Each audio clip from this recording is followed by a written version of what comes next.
Welcome back to my channel. Ang tagal ko nawala kasi sobrang busy ko and wala akong time para mag-film. Meron ako share sa inyo na hair tool na ginagamit this past few months. Meron kasi ako before na ginagamit na yung ganitong klase ng hair tool. Yung blower siya na meron siyang brush. And nabili ko siya online. Ang tagal na nun sa akin. 9 years na sa akin yun. Kaso nga lang, nanghiram sa akin yung tita ko ng blower and wala akong may pahiram sa kanya kasi nga yung isa kong blower na ginagamit ko sa aking mga client. So ito yung gagamitin ko. This is from Simplas. Meron siyang tatlong level. Hindi ko lang alam kung ano tawag. Yung setting niya is tatlong level. Ito yung parang yung letter C. May nakalagay dyan letter C. Kita nyo ba? Ayan, letter C. Tapos merong 1 hanggang 2. So, yung C is for parang ano siya, papatuyuin mo lang yung buhok mo. So, hindi siya masyadong mainit.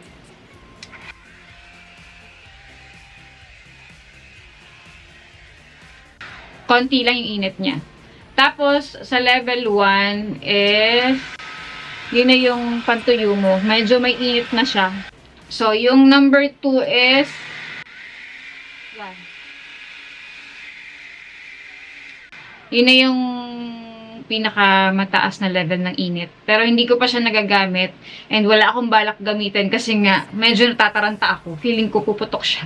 Pero ito guys, sa lahat ng nakita ko sa online or sa TikTok na ito yung pinaka magandang bilhin. Kasi nga the other one, yung kalaban nito is pumuputok nga daw. Lalo na yung kanilang hindi ko lang sure kung ito nga yung kung ganito din yung klase na pumuputok dun sa isang brand. Parang plancha yata yung pumuputok. So, ganito akong magtuyo ng buhok ko.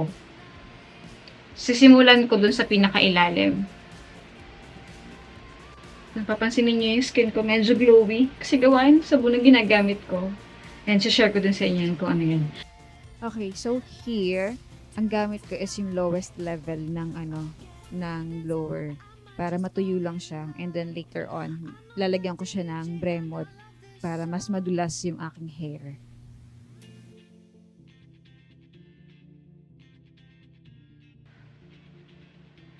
Okay, so medyo tuyo na siya. And ang ginagawa ko is nag-a-apply na ako nito.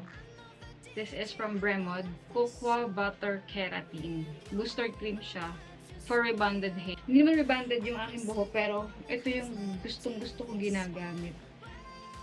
Pero mas kailangan ko, di ba, yung heat protected na ini-spray. Meron din yung Bremod na ganun, pero hindi pa ako nakakabili. Magpapa-enroll pa ako ng mga bata. Level 2 na tayo. Ito.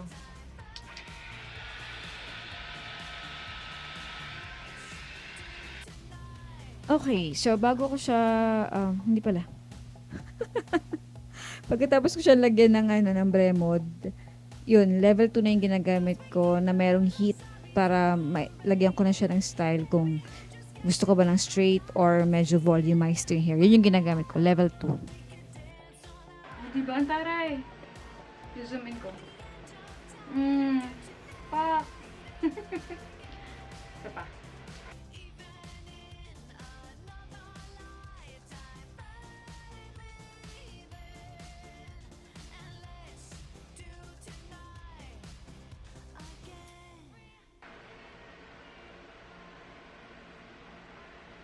O, diba? Tapos pagsasama-samahin ko na sila, may sira na yung camera. Kita niyo ba yan? Parang may black siya dun sa Hindi ko lang sure kung sa screen lang ba o dun sa mismong lens.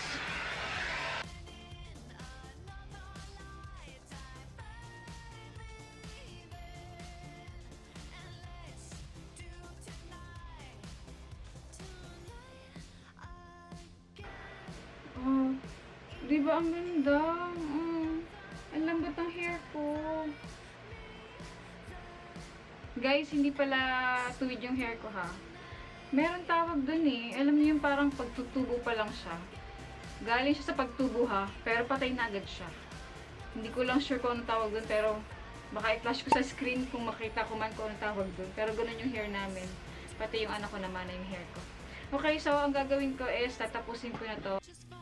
I've been using this Simplas brush blower for a while now. And honestly, na-surprise ako sa results. Usually kasi, after ko mag-join ng hair, kailangan ko pang gumamit ng ibang tool para i-style siya. Pero dito sabay-sabay na. And madali lang siyang gamitin. Even if hindi ka marunong mag-blowout, napapansin ko rin na mas smooth yung hair ko and may volume without looking super flat. Tapos, hindi rin siya mabigat sa kamay. So, hindi nakakapagod kahit medyo mahaba yung hair mo. Ang pinaka nagustuhan ko dito talaga is ang laki na natitipid kong time kapag naghahanda ako. And if you're looking for a hair tool that's practical for everyday use, I think this one's worth checking out. So far, nagustuhan ko talaga siya. And wala na ako, guys, ibang marirecommend sa inyo. Sa ngayon kasi hindi ko pa naman natatry yung iba. And yung dati ko nagamit, hindi ko na alam kung anong brand niya kasi nasa tita ko na siya and hindi ko na siya kinuha. So, ito, sobra ko talagang mahal na mahal to. Kasi ang affordable niya and sobrang ganda niya and sobrang gaan niyang gamitin.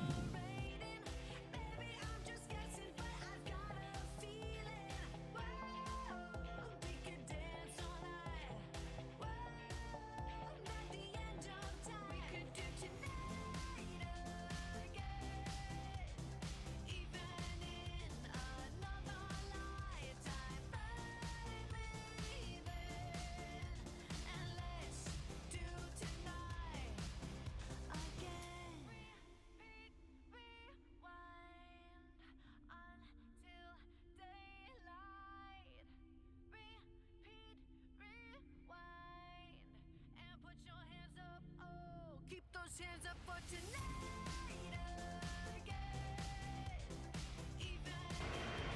So, eto na yung buhok. Gusto kong i-test yung yung pinaka highest level nung hair tool natin. Tingnan natin kung anong dating niya. Alam mo, wag lang kayo talaga mapapahawak dito sa part na to.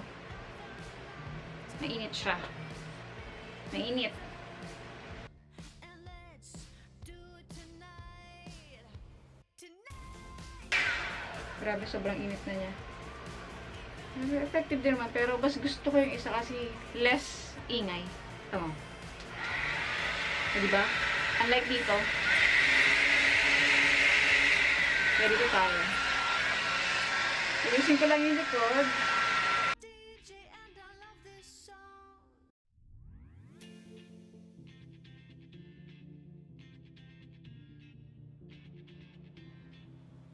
Ayan. O, diba?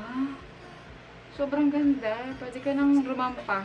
Kung bago kayo sa channel ko, don't forget to subscribe and i-hit nyo rin yung bell button para ma-notify kayo every time na meron akong bagong upload. So, yun lang. Thank you so much for watching and I'll see you again on my next one. Bye! Should do tonight.